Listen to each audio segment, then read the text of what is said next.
باوجود case pending ہے, اس پہ فیصلے نہیں ہو رہے, اور پاکستان جیسا ایک مقروض ملک جس کے الیکشن پر اربوں کھربوں روپیہ خرچ آئے, اور ان 7-8 ماہ میں جو مریض ہے اس کا ہاتھ پاؤں اسی طرح بندھا رہے, اور جس کو 4 DGISI نے پالا, یہ میں نہیں کہہ رہا, جنرل حمید گل, خیر انہوں نے تو اپنی زندگی میں اس کے بارے میں جو کچھ کہہ دیا اور بہت جلد کہہ دیا. دوسرے جنرل پاشا کے متعلق چودھری پرویز علائی نے کیا کہا, اور پھر دیگر 2 جرنیلوں کے بارے میں ہمارے جسٹس شوکت صدیقی صاحب, ہمارے انتہائی محترم جسٹس قاضی فائز عیسیٰ صاحب کی ججمنٹ کیا کہتی ہے, میں تو نہیں کہہ رہا, مگر 2 نہیں 4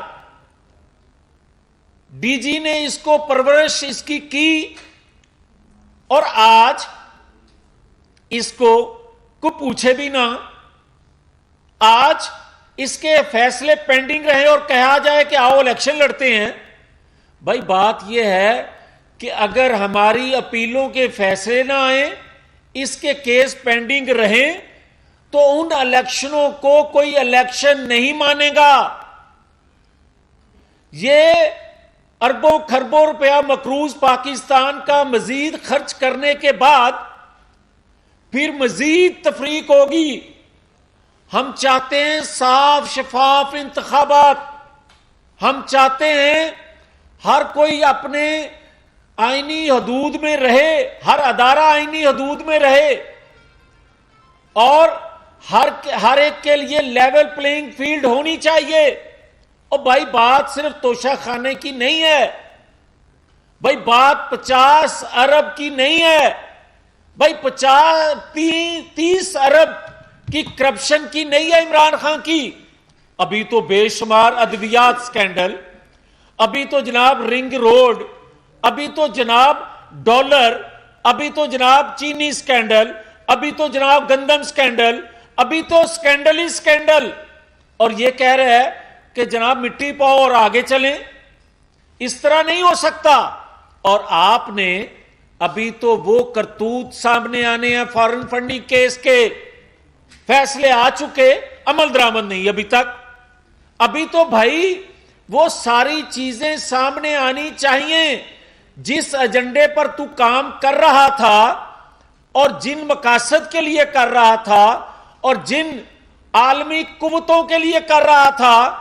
ابھی تو ہاں ہم تیار ہیں الیکشن کے لیے.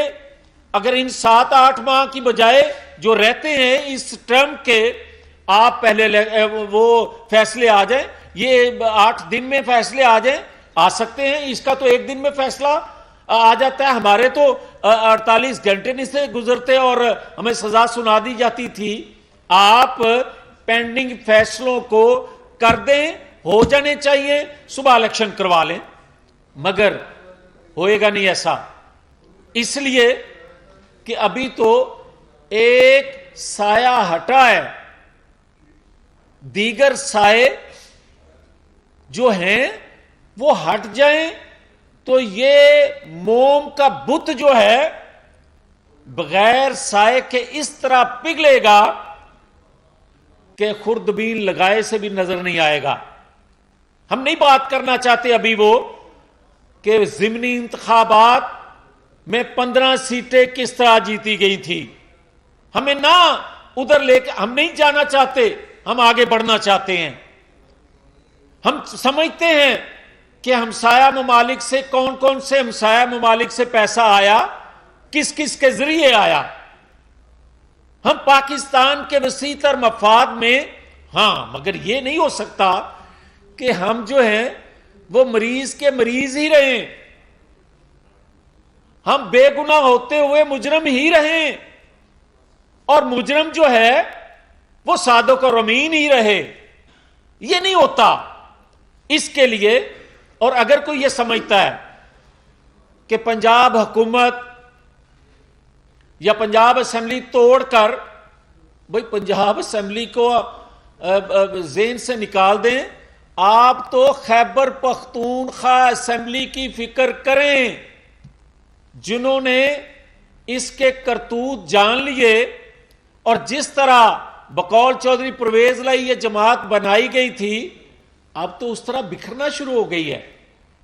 آج شاہ محمود قریشی کا سٹیٹمنٹ پڑھیں، وہ کہہ رہا ہے کہ جناب جن کے اشاروں پر عمران خان کام کرتے تھے وہ آج گمنام ہو گئے ہیں۔ تو جناب کھل کے چیزیں تو سامنے آنا شروع ہو گئی ہیں، تو اس لیے میری گزارش ہوگی کہ ہم الیکشن لڑنے والے لوگ ہیں، الیکشن چاہتے ہیں، فوری الیکشن چاہتے ہیں، مگر جو مرض کی تشخیص کیے بغیر، علاج کیے بغیر انتخابات ہوں گے، اس کو پاکستانی قوم الیکشن نہیں مانے گی۔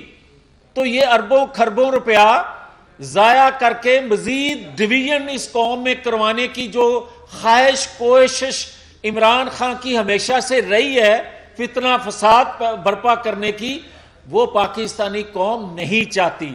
اس لیے آخر میں یہ بات کہوں گا کہ دیکھیں، ہم نے ہمیشہ بہت سے دکھ سہے، تکلیفیں سہی، مگر ہم نے مسلح جتھے نواز شریف نے تیار نہیں کیے۔ نواز شریف کو 93 میں ہٹایا گیا، اس نے عالمی سازش کا نام نہیں دیا۔ 99 میں ہٹایا گیا، اس نے عالمی ایجنڈا اس کو نہیں کہا۔ اسے 2017 میں سزائیں دی گئیں، مگر اس نے کبھی یہ نہیں کہا کہ پنڈی پر حملہ آور ہوں گے یا پرائم منسٹر ہاؤس پر یا پی ٹی وی پر حملہ آور ہوتے ہیں۔ اس نے کبھی یہ نہیں کہا کہ میری صوبائی حکومتیں جو ہیں وہ ہاتھوں میں اسلحہ پکڑ کے کہیں کہ ہم بدلہ لیں گے۔ کبھی کسی پاکستان کی کسی جماعت کے لیڈر نے یہ بات نہیں کی اسلحہ ہاتھ میں پکڑ کے کہ ہم بدلہ لیں گے یا ہم انتقام لیں گے، بلکہ ہر جماعت نے دکھ سہ لیے، مگر یہی کہا آئین قانون کی بالادستی کے لیے۔ اور یہ آج اگر ادارے آئین قانون کی بالادستی کے لیے عہد کر رہے ہیں اور یہ کہہ رہا ہے کہ آئین قانون کی خلاف ورزی اسی طرح کرو جس طرح 2018 میں کی تھی، یہ کہتا ہے آئین قانون کی خلاف ورزی اسی طرح کرو پھر مجھے لے کر آؤ، بھلے سے آپ عہد کر چکے ہو آئین قانون کی پاسداری کا۔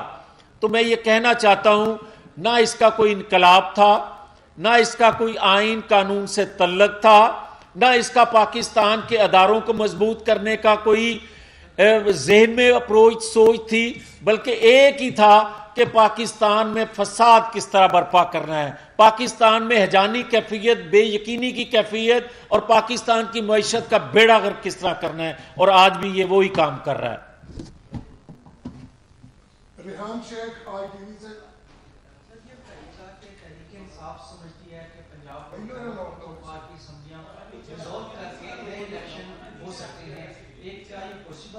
دوسری ایک چم دنیا ہے کہ شاید وزیر اعلیٰ پنجاب وہ شاید اسمبلی نہیں گرانا چاہتے، اس میں کس حد تک صداقت ہے، کیا وہ آپ کے ساتھ؟ دیکھیں، خیبر پختونخوا یا پنجاب اسمبلیوں کے جو ممبران ہیں، یہ تو حقیقت ہے کہ ہمارے ساتھ رابطے میں ہیں پی ٹی آئی کے لوگ، اور واضح اکثریت سے ایک بڑا دھڑا جو ہے، مگر ہم الیکشن کا جو میں نے پہلے بات کی، ہم الیکشن سے بھاگنے والے لوگ نہیں ہیں۔ 7-8 ماہ میں فیصلے جو اپیلیں پینڈنگ ہیں، جو اس کے کیس پینڈنگ ہیں، اس کا 7-8 ماہ کیا 1 مہینے میں فیصلے آ جائیں، 1 مہینے کے بعد الیکشن میں آ جاتے ہیں۔ ہم نے ماضی میں دیکھا کہ ماضی میں بھی یہ کچھ تھا کہ کسی کو عزت کر دیں، یہ کر دیا وہ کر دیا۔ اب آپ کی بتائی اب یہی کچھ کی عوام سن رہے ہیں۔ اس وقت ٹماٹر کی قیمت 250 روپے کلو ہے،